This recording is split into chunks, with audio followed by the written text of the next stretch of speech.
Alright guys, welcome to my YouTube video, and this is part 5 of the Flutter programming language tutorial, and we've already installed the Flutter and the JARS plugin in the previous video, making it this menu visible, the start new Flutter project. So if you guys don't know or didn't see this menu, you should go back to the previous video and see what you missed and what steps you should take to see this start a new Flutter project. So uh, we should just start the Flutter project. Click start new Flutter project, and it will give us this. So just click the Flutter application, the default, and click next.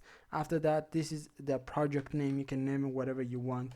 I'll name it first app. Then this is the SDK path which we have given in the environmental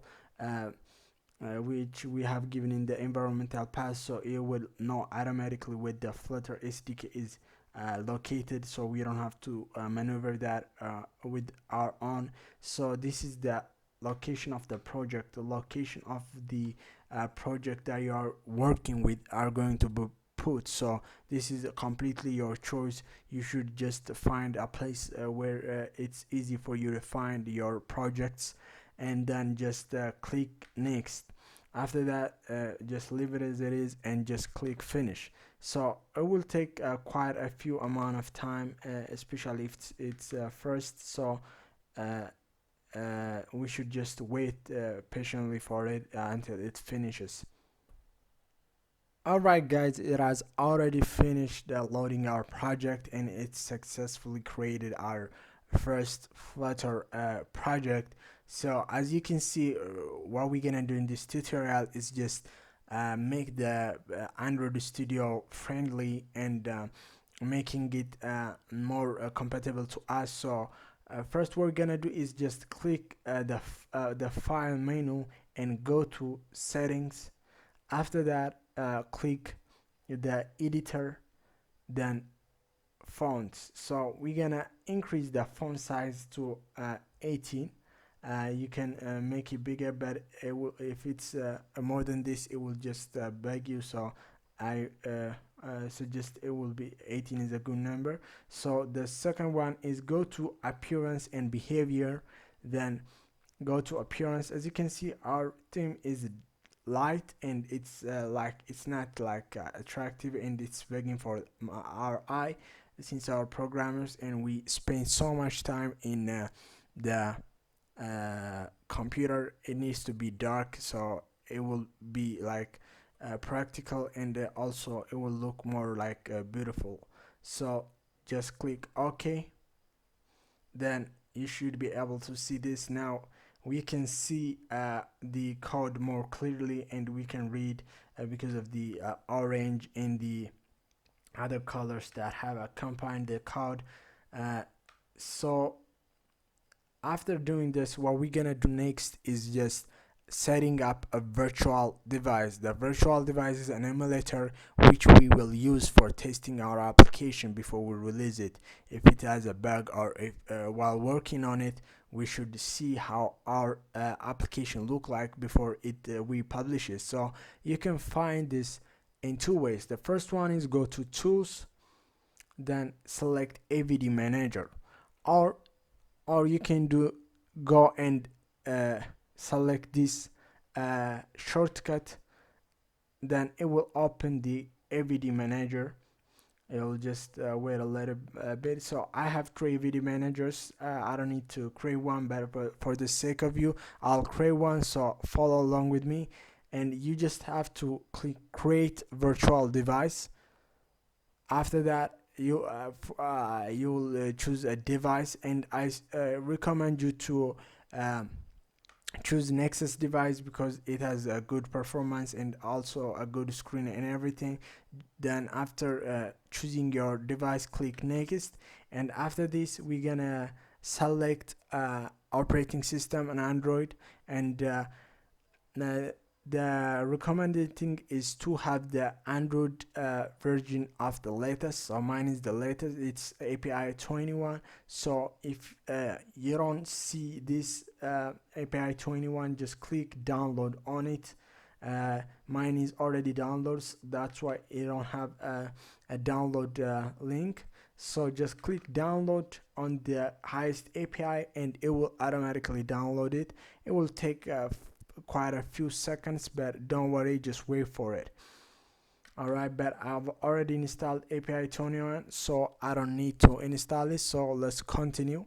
I'll select API 29 and click next. And now this we don't change much around here. The everything should be as it is except for one thing.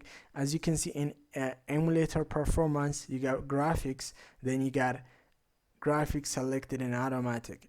So for the sake of our for the performance of our emulator, we should choose hardware. So our emulator will be faster, so we can have a fast experience. So after doing this, don't mess around with anything that in the advanced option. Just leave it as it is in the default and click finish, and it will start creating the virtual device for us. And after it finished, alright, it's taking a little bit long. Alright, it is finished. So as you can see my Nexus 6 API 29 virtual device here. So after it's finished, what we're gonna do is just click on the apply button and it will automatically open the AVD for us.